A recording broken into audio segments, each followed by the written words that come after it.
कैसे बनेगा, d x by f x equals to d T.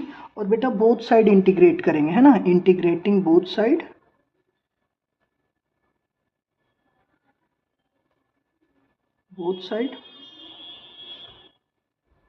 Both side हम integrate कर देंगे। जैसे ही बोथ साइड इंटीग्रेट करेंगे तो उस केस में हम देखेंगे कि मान लीजिए इनिशियली जब टाइम ज़ीरो है तो आपका डिस्प्लेसमेंट भी ज़ीरो होगा। और जब डिस्प्लेसमेंट ज़ीरो होगा तो मैं इसको इस तरीके से लिखूँगा, integration zero, initial displacement zero है और मान लीजिए t1 टाइम पे इसका डिस्प्लेसमेंट x1 हो गया तो इंटीग्रेशन का लिमिट 0 टू x1 चलेगा।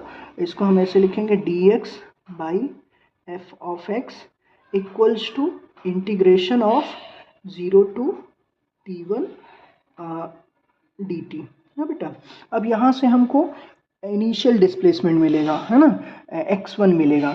सिमिलरली अगर मैं इसी फंक्शन को दोबारा से 0 टू x2 करूँगा तो मुझे अगला मिल जाएगा। मतलब ऐसे कर लूँ, जैसे 0 to x2 dx by f of x equals to integration 0 to t2 dt।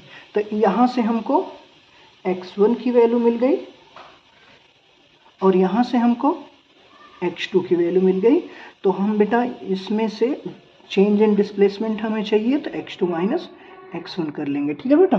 तो ये x2 माइनस x1 का ऐसे मिल जाएगा।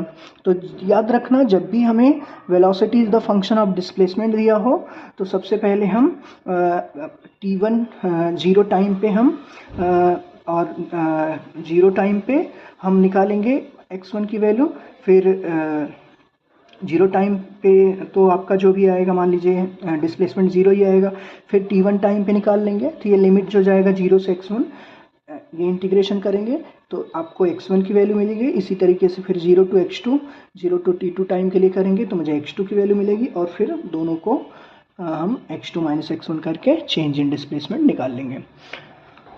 अगला केस है बेटा, अगर मान लीजिए सपोज करो कि आपकी वेलोसिटी जो है वो डिपेंड कर रही है टाइम के ऊपर, यानी velocity is the function of time दिया है। ऐसे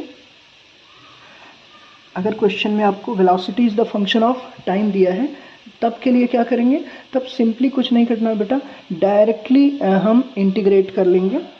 v को हम सीधे सीधे लिख लेंगे dx by dt, dx by